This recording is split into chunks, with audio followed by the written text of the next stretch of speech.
Angum Langayate Girim Yatkripadamaham Vande Paramanandamadavam Yam Brahma Varunendra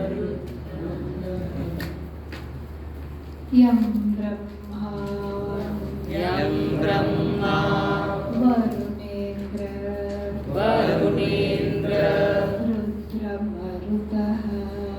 Rudramarutaha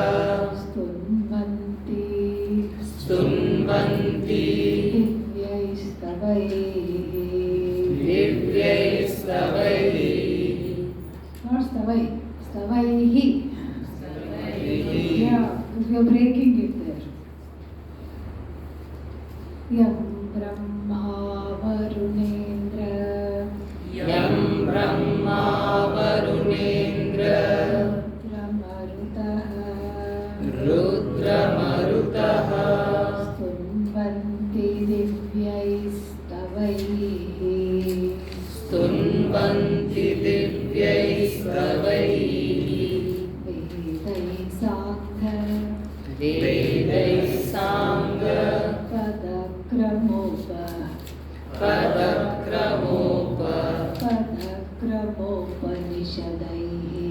Padakramopanishadaihi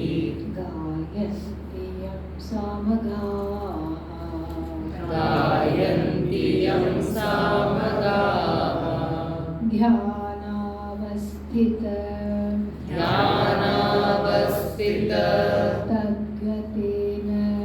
Tadgatena Manasa Dhyanavasthita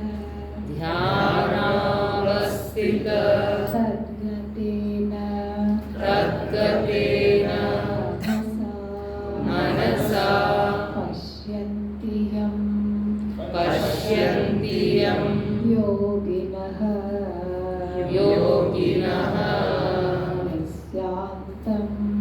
Yasyantam Na vidussura suraganaha Devaya tasmai namaha Devaya tasmai namaha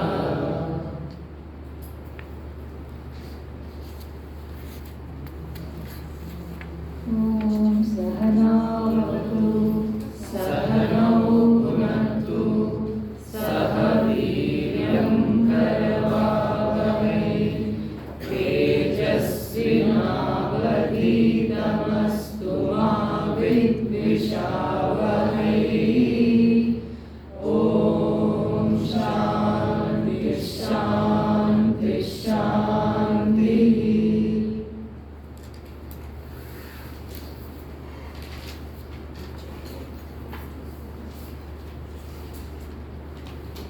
Having praised the Bhagavad Gita herself as an embodiment of the goddess, having then praised Vyasa, Lord Krishna, and then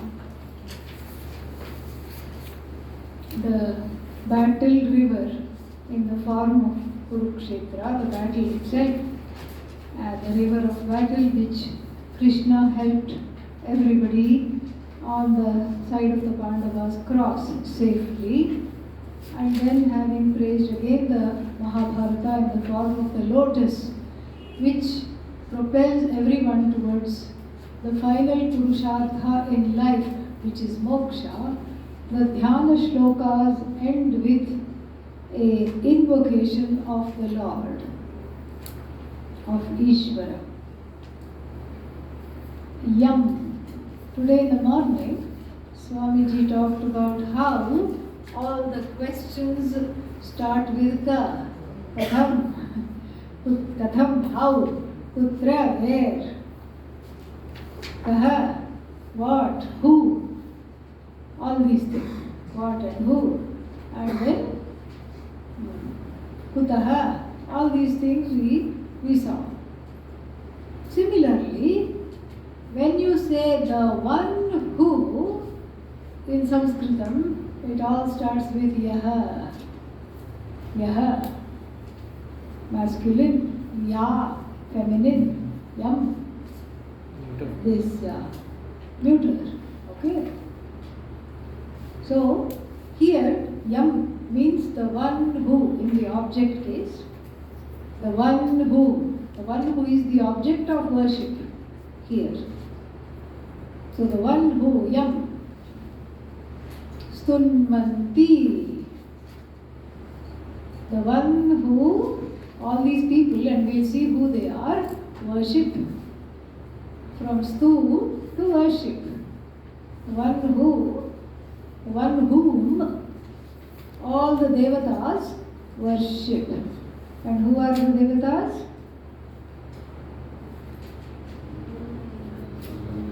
Brahmaji.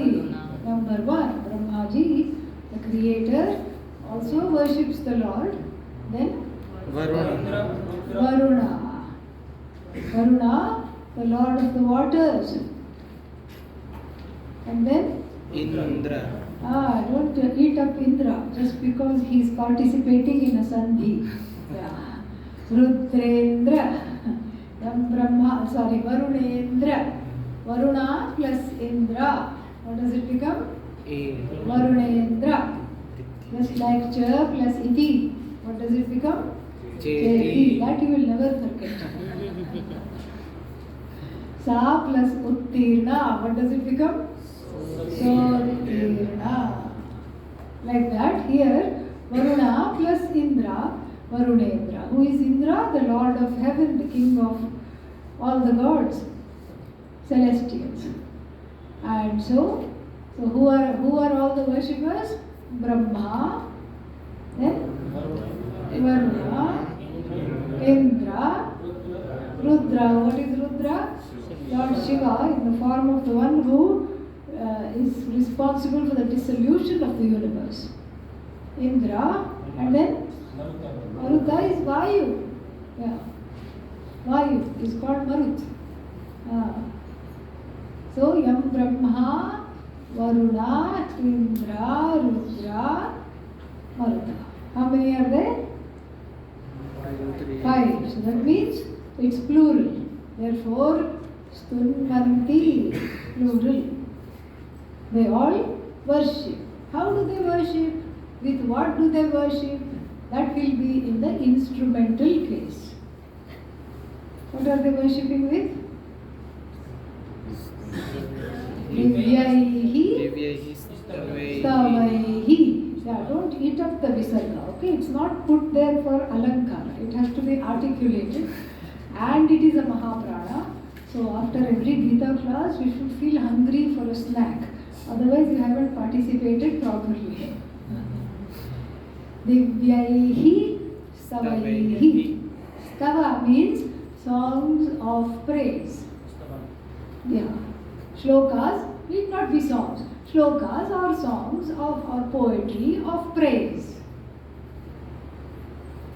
And since these are celestials, what kind of praise songs will they have?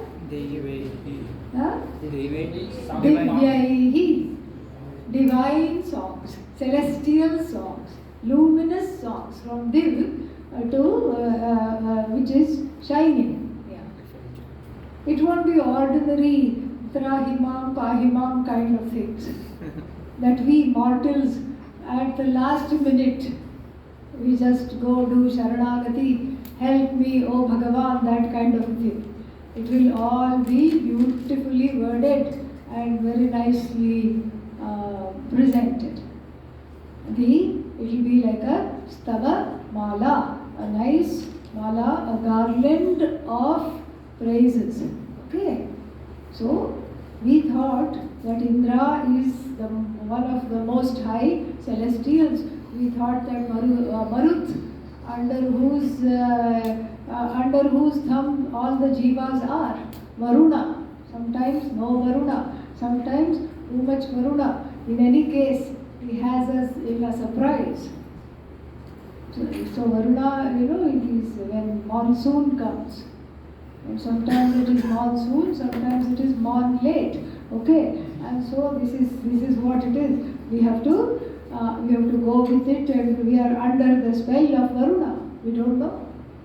And Marut also, sometimes this riverside wind is very, very, very gusty. We have experienced that. Hot, gusty winds one day.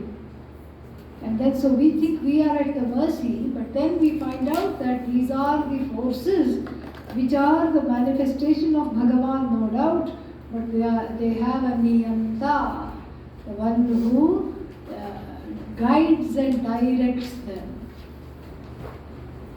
Bhishasmadvatah pavate, bhishoneti suryah, bhishasmadagnischendrascha, mrityurdhavati panchama iti. Like this, there is a saying, there is a mantra in the Taittiriya Upanishad. Bhishat asmat, asmat Ishvarat, as though out of fear from this Bhagavan, who is being described in this verse, the Vataha Pavate, the wind blows. How it is supposed to blow, it blows. If Bhagavan says, strike up a tornado now, the wind says, yes, okay, here I am. And if Bhagavan says, stop it, cut it out, what are you doing? It becomes a gentle breeze. So, under whose command the wind blows? Bhishat asmat udeti surya. The sun rises as though in fear out of this Bhagavan. Fear means respect here. We should take it as fear. So, out of respect for this Bhagavan, the sun rises. And then what else? Bhishat asmad agnihi cha indraha cha. Indra and Agni again go accordance to the laws, to the will of Bhagavan.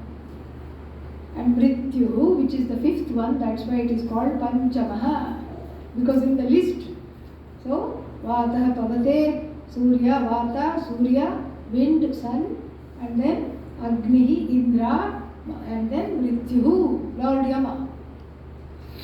And then everyone runs from Lord Yama. Lord Yama runs at whose call? Is this Bhagavan. And Dhavati also, because he leaps. He does not go, okay, first I'm going to swallow up the 102-year-old. Then I'm coming for the 99-year-old. Then 98. Then 97. Does he go like that? No.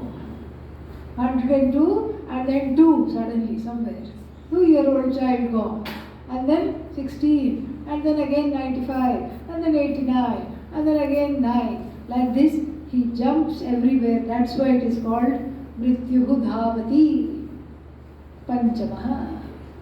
And that same sentiment is described here. That even though we have praised all these entities, it is the Lord that we are seeking the blessings of and understanding that it is His story that is there in the Mahabharata, which makes the Mahabharata come alive, and His vision for our lives, that vision of oneness, which makes the Gita come alive.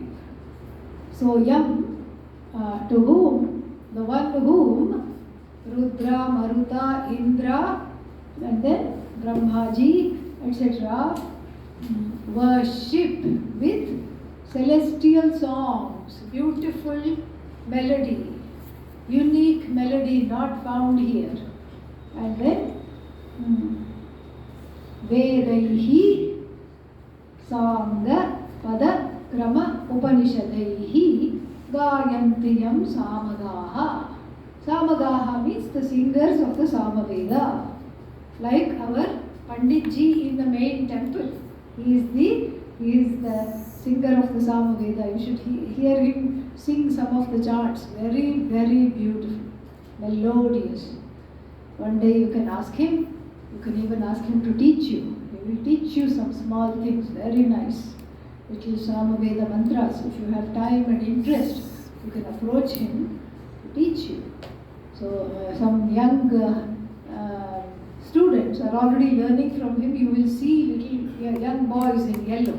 They are learning from him. You can also learn, sit and learn one or two chants. It will be very nice. And you can impress your friends after you go back. I have learned from an authentic Samavedi. Like this you can say. So Samaveda is very beautiful. Very, very beautiful. It is almost music. Music needs a minimum of 5 notes. Here it has 4 and 3/4 notes. Just short of music, but it is a Veda. It's the same Veda whose mantras are set into some meters and tunes, melodies. And there is a particular way of rendering the melodies. There is a pada. The first there is pada that is sung, then that has a certain krama, it's called krama, and then they sing the Upanishads. So pada, krama, Upanishadaihi, Vedaihi. So along with the words of the Veda, because Veda has come from who? Hello? Yeah, Ishvara Bhagavan. So that same Veda we offer to Bhagavan. What else can we offer? Whatever we offer has already been given to Bhagavan, given by Bhagavan anyway. So that same Veda, with the Veda I worship, and then I offer it to Bhagavan, back to Bhaгаvan. Tera tujhko arpan we say. So we give that back to Bhagavan, and then along with the Veda, Sangha means the angas of the Veda. Various angas of the Veda are also offered, and then some songs from the Samaveda are offered in along with pada, krama, and then the rendering of the Upanishads. Gayanti, the Samagaha, the singers of the Samaveda, sing the praise of whom? The one who the singers of the Samaveda sing the praise of. And then the yogis, yoginaha yam pashyanti. That's the sentence. Just look at the third line and take the last 3 words and change the order. Yoginaha yam pashyanti. That the one whom the yogis see. I thought Ishvara is not an object. How do they see? Let us see how they see. So, yam yoginaha pashyanti, the one whom the yogis see. How do they see? Let us see. Dhyana avasthita tadgatena manasa. So that's a mouthful. Let us just say manasa pashyanti. What does that mean? They see in the mind's eye. Okay? They see in the mind. See again within apostrophes. There is not really seeing happening. They understand in the mind's eye that the object of their contemplation is verily Ishvara. So manasa pashyanti. What kind of manasa, what kind of a mind should be there which is capable of seeing Bhagavan? What kind of a mind should it be? We know enough now. We have done Shama, Dama, etc. I'm dropping hints. A tranquil mind, a quiet mind, free of raga and dvesha. Yes. Everybody is getting very good at filling in the blanks. Very nice. So they see in a particularly equipped mind. What kind of mind? Dhyana avasthitena manasa. Dhyana avasthitena manasa. A mind that is gone into or given to contemplation. Given to contemplation means what? A contemplative mind. A meditative mind, a tranquil mind. Tadgatena manasa, meaning the mind that is oriented to Tat. Tat always means Brahman, Ishvara.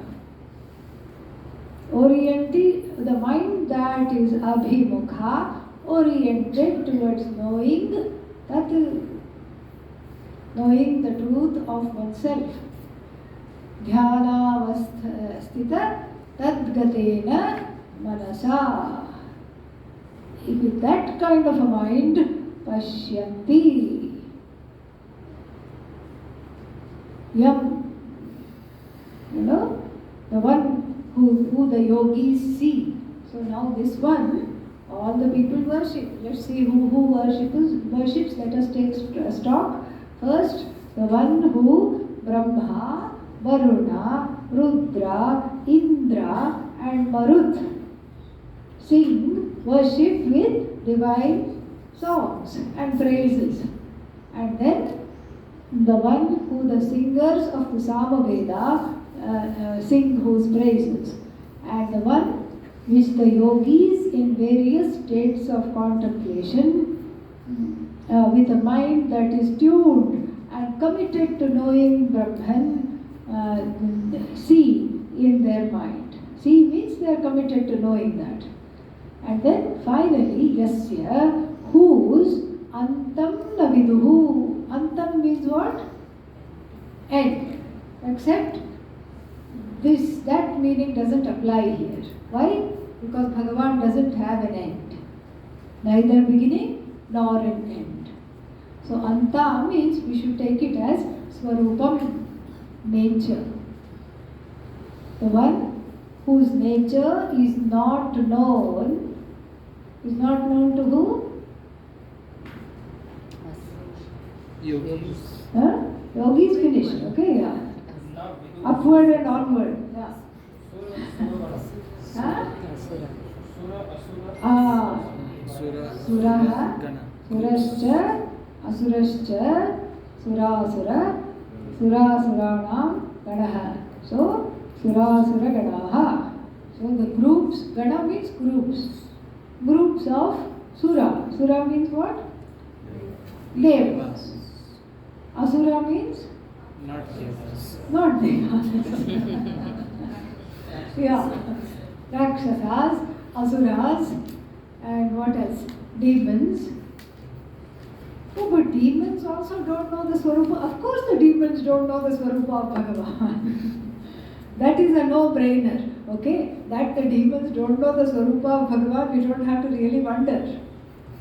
Even the Suras, even the celestials do not know the nature of Bhagavan. The question is why? Because both of them have not studied Vedanta, that's why. This is saying that if you are embarking, this is to make one feel good, because this is the last shloka in the Dhyana shloka. Then after that immediately Dhritarashtra Uvacha Dharma Kshetre Kurukshetre is going to come. And so you have to feel good before embarking on this 700 plus verses of knowledge. And so whose nature even the suras don't know. Asuras of course don't know. Why? Because they haven't studied the Bhagavad Gita. They haven't studied Vedanta. Afterwards I'll talk to you. So they haven't studied Vedanta, they haven't studied Bhagavad Gita, and their nature is, they don't know. But they are gods, they are various celestials. How come Indra doesn't know? You study the Upanishad, Indra is a student in many Upanishads. Indra is a student in Kenopanishad. Kenopanishad he is trying to figure out and he doesn't know. And finally a teacher comes, her name is teacher of Brahma Vidya, her name is Haimavati Uma, goddess, she teaches him. Then also we thought he would have understood, but again in the Chandogya Upanishad, he is in the 8th chapter, he is a student for 106 years. Yeah, in the hermitage of Lord Prajapati. This is not to deter us from knowing. This is not to say, OMG, Indra spent 106 years and what is my fate now? If even a celestial cannot know, forget it. I'm booking my ticket back. No point in finishing the rest of the course. That's not the idea. The idea of Indra spending 106 years in Lord Prajapati's ashram is to show that even someone as exalted as Indra has a value for this knowledge. So I also should have a value for this knowledge. Indra becomes here a role model. Finally, he becomes a teacher where in the Kaushitaki Upanishad, Indra is the teacher and King Pratardana, who was a very just king and who died away and then went to Indraloka. He was such a good king that Indra usually sends some assistants with a arati plate to invite people to heaven. But he himself went personally to escort him through the gates. He was such a just king. And he said, ask me anything you want. And King Pratardana says, give me whatever you think is the best for you. Give me that. And that's how the teaching begins. But Indra is a student. You have to be a student. Whether you are a celestial or whether in whichever loka you were born, whatever happens, you still need to study Brahma Vidya. So you cannot get away by not studying the Bhagavad Gita. And so this is to show that Yasyantam Suraha Api Naviduhu, even the celestials do not know whose nature is so inscrutable. Why? Because the nature of this Bhagavan who is being worshipped is my own nature. And my nature I cannot objectify, so the nature of Bhagavan also I cannot objectify. That is what has to be understood. So if you become a Deva, how does one become a celestial? Through Punya Vishesha. Lots and lots, gobs and gobs and gobs of Punya you collect, and then you go, and then you become, and you have to do only two things. You have to do half your life, you have to do yajnas. That's what I said. In sleeping also the hand keeps going like this, putting ghee in the imaginary fire. Okay? And the other half of the time, what do? Oh, I just take it easy. No, you have to meditate. This is what is called Jnana Karma Samuchchaya. Samuchchaya means a collection. Jnana here is meditation. So meditation and action. Action means this Laukika, Vaidika, Dhanam, all these things are there. Yajnas, special yajnas, all this, the whole time if you do, whole life if you do for a few lifetimes, then you are born as a celestial, but still Atma Ajnanam has not gone. Oh, that's okay, I'll gain knowledge as a celestial. Generally, it is not possible. There are some exceptions to help us to understand better, to help us to be inspired, to help us to be motivated. There are some exceptions like Indra gaining the knowledge, etc. But generally, if we are talking of Punya Vishesha, celestial body, it is a Bhoga Shariram. It's a Bhoga Sharira. Bhoga Sharira means a body made only for enjoyment. Morning movie, afternoon concert, evening banquet. This is how it is the whole time in heaven. Okay? There is no, except in Brahma Loka where we are told Lord Brahmaji himself will teach. And going there is very, very hard. Much harder than sitting without AC in Rishikesh. So, very, very hard it is going there. It takes lots of rituals, it takes lots of good karma to go there. And then going there, you sit down, you finally go there, let's say, and you're very excited. Yes, Brahmaji is going to be my guru. You got a wonderful piece of place, asana to sit right in front of Brahmaji and you are very happy. What is he going to teach? Yam Brahma Varunendra Rudra Marutaha. That's what he is teaching there. Naturally, you feel a little disappointed. Back on earth, free mein mil raha tha. I was getting this freely. And simply I did so much ayasa, so much yajna, so much difficulty I had. So whose nature even the Suras don't know because they are Bhoga Sharira. So Punya, lots of Punya makes you become a celestial. Lots of Papa makes the Jiva become what? Animal. Tiryak. Tiryak Sharira means animals and plants. Generally they grow sideways. That's why it's called Tiryak. So if you look at a puppy, let's say your friend got a puppy, invited you to see it, and you played with the puppy. Then about in 2 months you went to see the puppy again. It hasn't grown this much like this. It has grown more like this and little bit like that. So the things that grow sideways, all the animals grow sideways more. They also grow like this, but they grow sideways more. Don't tell me giraffe is an exception. I already know that. Okay? And so then we have these animals which are papayonayah.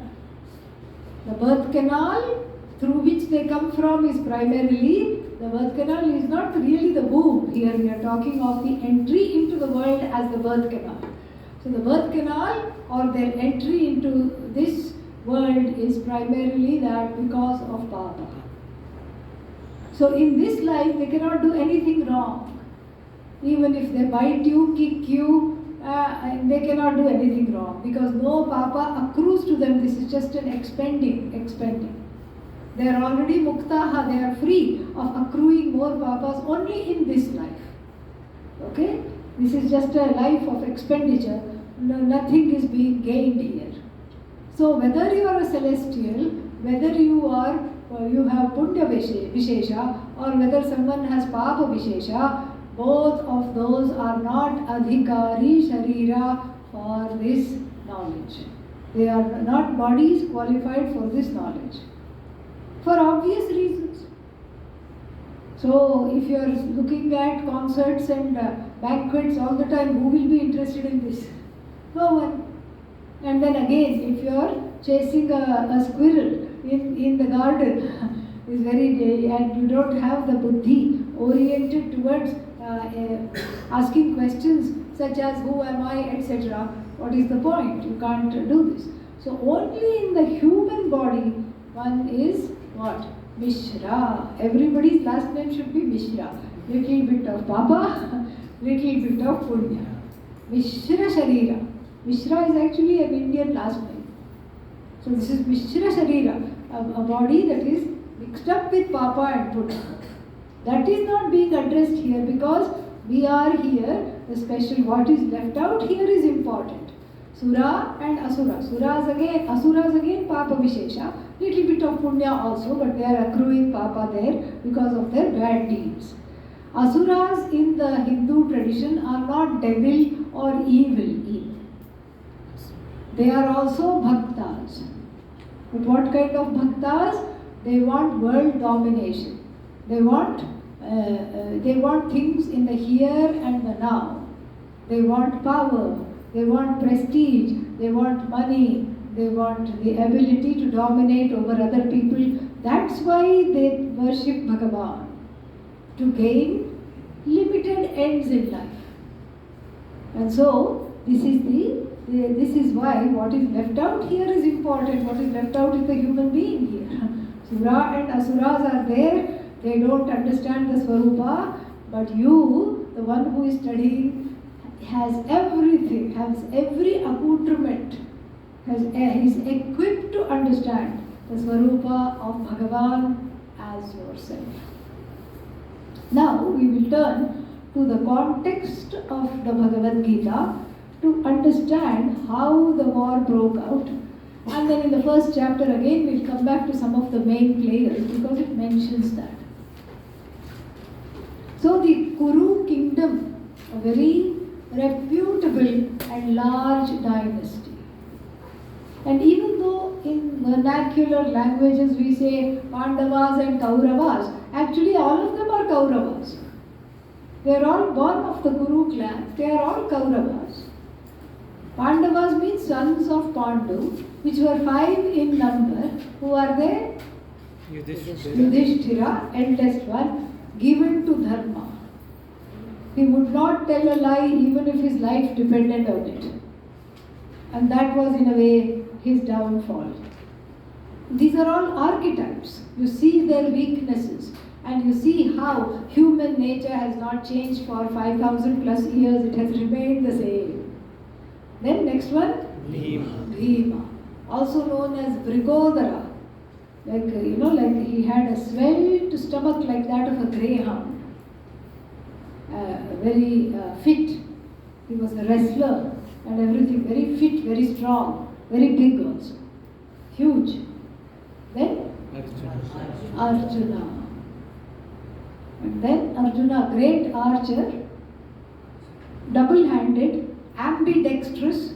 He could shoot the arrows with the left hand and the right hand with equal accuracy. Ambidextrous. And then what? Wait, we are not done with Arjuna yet. Plus, Arjuna was very devout, very dharmic. And also, he was a great painter, singer and dancer. He was an artist. Okay, next one. Nakula and Sahadeva, twins. Nakula was also a very great warrior. Not so much Sahadeva. Sahadeva was seen as a jnani, a wise person. And he was a great astrologer. So great an astrologer that when his own brother, Dharmaraja or Yudhishthira, that was his name, Dharmaraja, that was also his name, went to him and asked him, "Oh brother, tell me, look at all our horoscopes and do some what is called horary astrology and tell me when we should fight the war to win the war." He made the calculations and said, "You should strike, you should declare war at this hour." Duryodhana from the other side also comes to Sahadeva. Because Sahadeva has this reputation of being impartial and says, "When should I wage the war to be victorious?" Anybody else would have said, "Are you out of your mind? You have the temerity, you dare to come and ask me this question? Are you crazy or what? Do you think I'll tell you? I'm not going to tell you. I'm not going to tell you at all. Because I want my brother to win the war." No. He tells him also. And in fact, Duryodhana tries his best. But Lord Krishna delays the onset by 2 minutes. And then that's why Duryodhana loses the war. Not because Sahadeva's prediction was wrong. So these are the 5 children of Pandu, Kunti, and he had another wife, Madri. Madri from the princess of Madra Pradesha, Madra kingdom. And then, so they belonged to the royal family. Pandu was the king, although Dhritarashtra, his elder brother, he was elder, and usually the elder son should attain the throne. But Dhritarashtra is disbarred from holding the kingdom because he is blind from birth. And in the Dharma Shastra, there is a rule that says that the king should have all his faculties. His jnanendriyas should be intact. Otherwise, how is he going to rule the kingdom? If he cannot even see, what is he going to do? So, Pandu was installed as the king, and he was a very wonderful ruler. In fact, he kept asking Dhritarashtra's advice and did not make him feel even a little bit left out. He said, "You are part of this, and I am going to really rule with you, and very just and wonderful king." Then one day, they go on a picnic. Kunti, Madri and Pandu go on a picnic, and then it's a hunting expedition. And by mistake, he hunts a pair of deer and kills a pair of deer that were sporting together. And it turns out, because it's an ancient story written by Vyasa, it is embellished with a lot of other stories and Puranic lore, so many things comes in here. And so it turns out that that was not any deer at all. It was a sage Kindama and his wife, I don't know the wife's name, but sage Kindama and his wife disguised as deer. So they had disguised themselves as deer, and then they were just playing together in the forest, and then he killed the deers.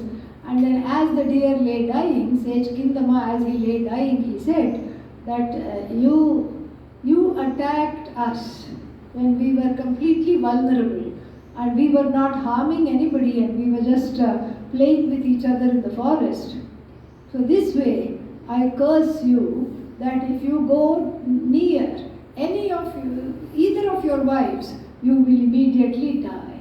That he attracted this kind of a curse. So then, what happened was that they said, okay, we will just enter into Vanaprasthashrama, and then they were practicing austerities and all these things. They were doing that. But one day, it is said that Pandu could not resist Madri, who was supposed to be very beautiful, and he touched her and immediately died. And then what happened was that Madri was full of guilt, extreme guilt. And then what did she decide to do? She decided to commit sati, immolate herself in the funeral pyre, because she said, I cannot live with this pain of having caused his death. I cannot do that. So then they had these 5 children, and the children, they were not natural born children, because Pandu could not have children. And so they were born through the boons of various deities. So they were born through, because the Durvasa, a sage, who had, this is how one story goes into another story in the Mahabharata. And we have to be very alert what story we started off with, because we can trail off somewhere completely. Okay? So Durvasa was a sage. Durvasas means one who is badly clad. That's what it is. Maybe he was just careless about his clothing, or maybe he got his name because one time he was bathing in a river, and when he went to visit the royal household where Kunti was a young princess, he was bathing in the river, and the river or the wind took away his clothes. And he was, how will he come out like that? And so I think Kunti went and supplied him with clothes and with a garment, and asked, with a piece of cloth, and asked him to come out of the river. And then he was so pleased. And I tell you, Durvasa is not easily pleased. Yeah. Durvasa is a sage that he was known for his annoyance and everything. But to be fair to him, he gave out as many boons as curses. So then he gave, he did that, and then no, it wasn't Kunti. See, this is what happens. That was much later. It was Draupadi. Draupadi later on helps him come out of the river, and then he blesses her. You will never lack clothing ever. And that boon comes to her rescue when she is disrobed in the hall. We'll come to that later. So now, Kunti was given the mantra. Kunti did a lot of seva to the sage as a young princess. And Durvasa was happy, gave her the boon that you just have to think of whichever Bhagavan you want to be blessed with a son, and a baby will be in your arms immediately. And she was young, and she thought, let's see if the mantra works. So she went to the balcony, looked at the rising sun and said, oh, I wonder what the Sun Bhagavan's child will look like. And she chanted the mantra, and she found herself literally with a baby in her lap. And she was very afraid. What will society say? Forget society, what will her parents think? And what's going to happen to her? Because this is a child born out of wedlock. It will have no future. In those days, that is how it was. And so she puts it in a little makeshift raft and sets it adrift. Down the river the baby goes. Stops at the place where the carpenters who repair the chariots have a little colony.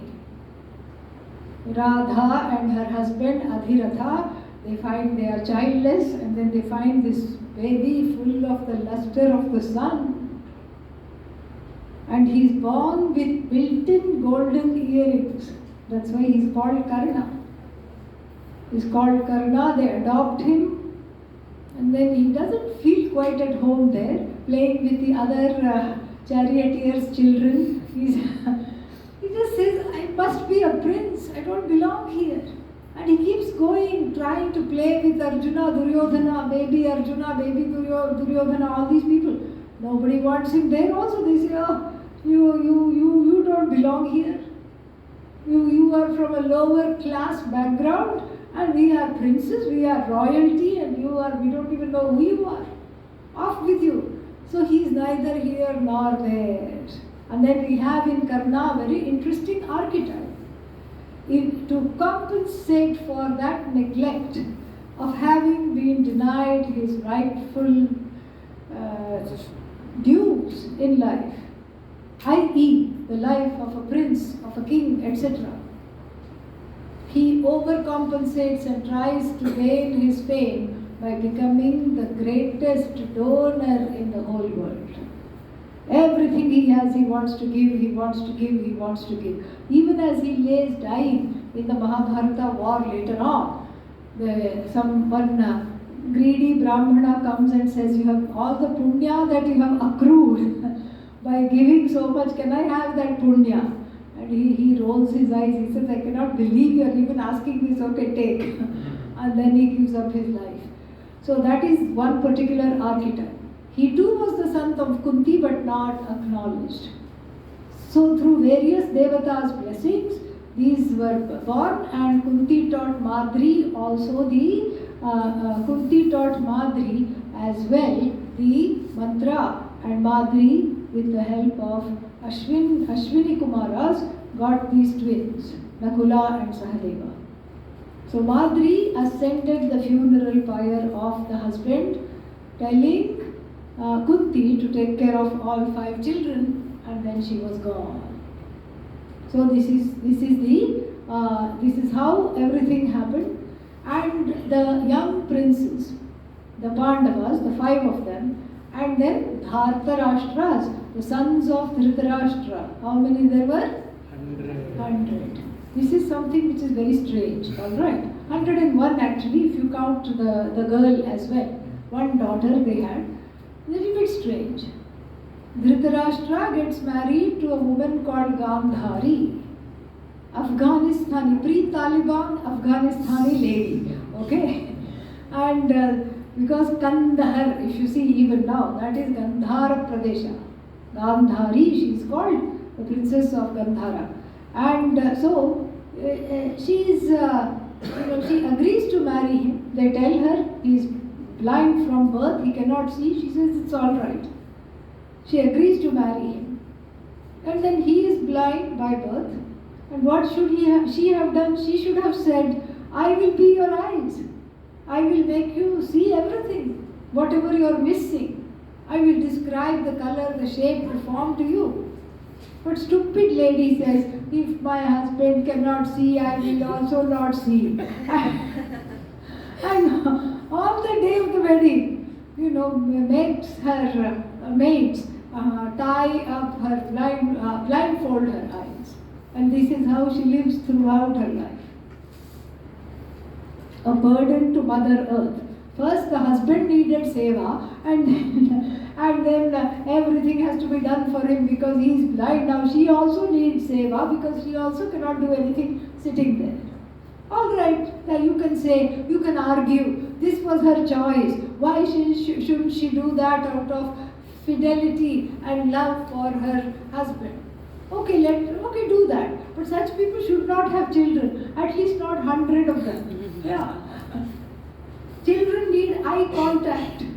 They need to be told, you are special. They need to have the attention of the primary caregivers. father, mother, whoever it is. They need to be validated for doing the same silly things. The child will 100 times jump down from the table, and the mother, until she is weary, she has to keep saying, "Wah, wah, how wonderful, very nice." And the child encouraged will keep doing that. Even if you find it boring, you have to make eye contact, you have to smile. This is part of how to raise a child. But here, neither the mother can see nor the father. The father blind, and the mother chooses to be blind. And then these 100 fellows and this one felly grow up like wild seed, always carrying a chip on their shoulder. I am unloved, basically. This is how all the problems start. This is the collective unconscious of the Dhartarashtras, all 100 of them. Because they had a sense of lack that was not explainable at all. They ate the same food, they lived in the same palace, they wore the same fine jewels, they wore all the same silken cloths, everything. Whatever the Pandavas had was given to them. They had the same fine lessons in archery. There was no reason for them to feel small, feel berated when there was no berating happening at all. There was no reason for them to feel small, to feel unappreciated, to feel a sense of lack, to feel a sense of want. But that's exactly what they felt. And the Pandavas, even though they grew up here without the father, they had so many uncles and everything, and the mother's love was there, and they grew up very happy and innocent, to the point of being gullible, trusting everybody. You know, it's like trusting the fox to build a little enclosure for the hens, and then say the hens need a nice enclosure. And what does the fox say? I'll be right back with the measuring tape. And then the fox brings the measuring tape, and then after a while there are no hens. And therefore, there is no enclosure needed. What happened to the hens? They were assimilated. Okay?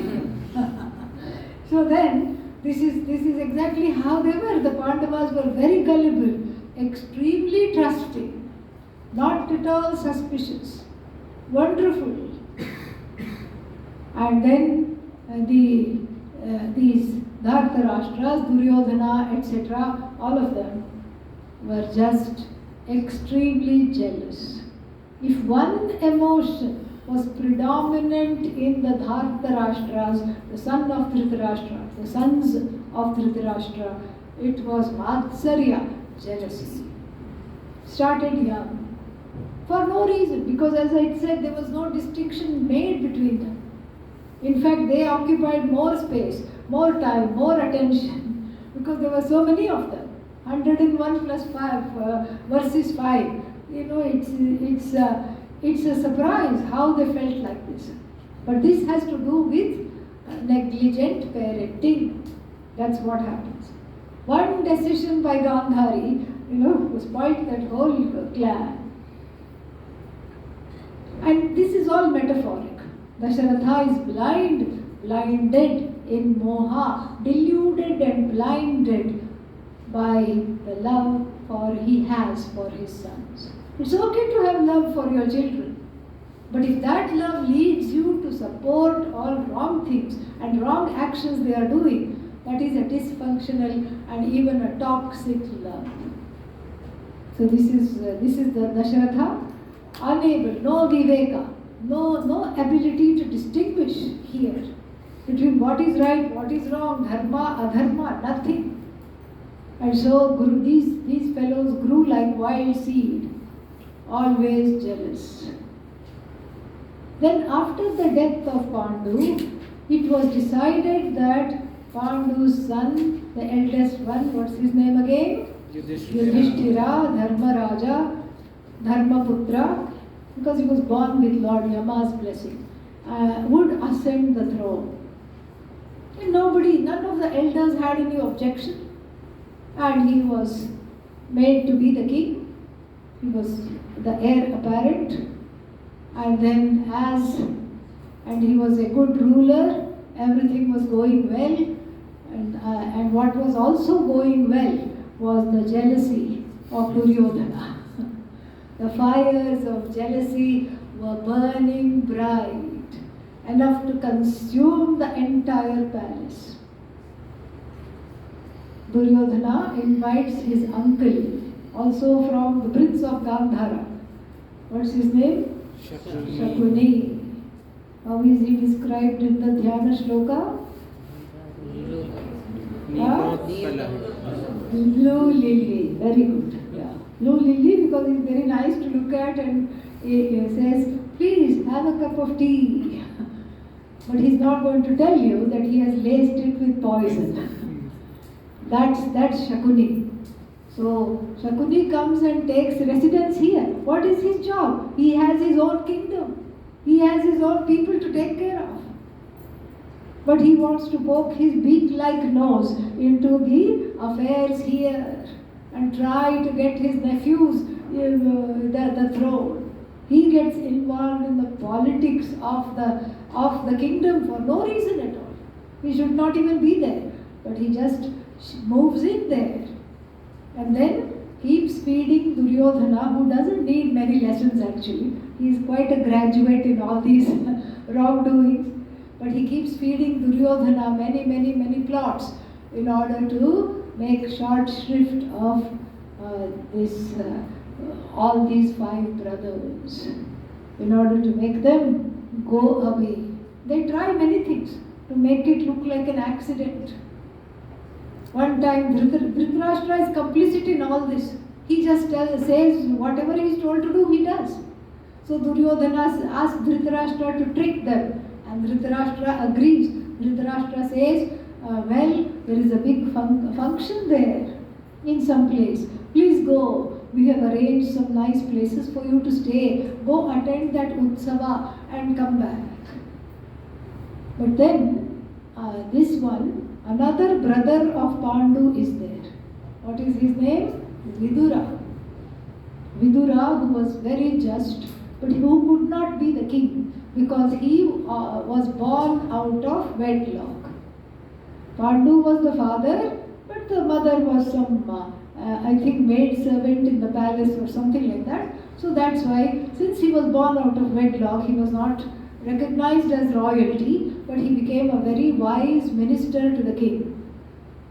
So Vidura smelt a fish in this plan of sending all of them away. If there is a function, send 1 or 2 or 3. Why all of them? So he went ahead of them to look at the arrangements, and he found that there was a house constructed, a mansion constructed of flammable substance. Some kind of a flammable substance, and like a wax mansion or something like that. And then he spent the time he went ahead and dug out an escape route for them, so that nobody would know. And then they went there, and as soon as they went there, the fire started. Duryodhana as arsonist, he committed arson here. He started the fire, and thankfully, since the escape route was already figured out by Vidura, they escaped unharmed, lived in the forest for some time, duped everybody into thinking that the Pandavas had perished.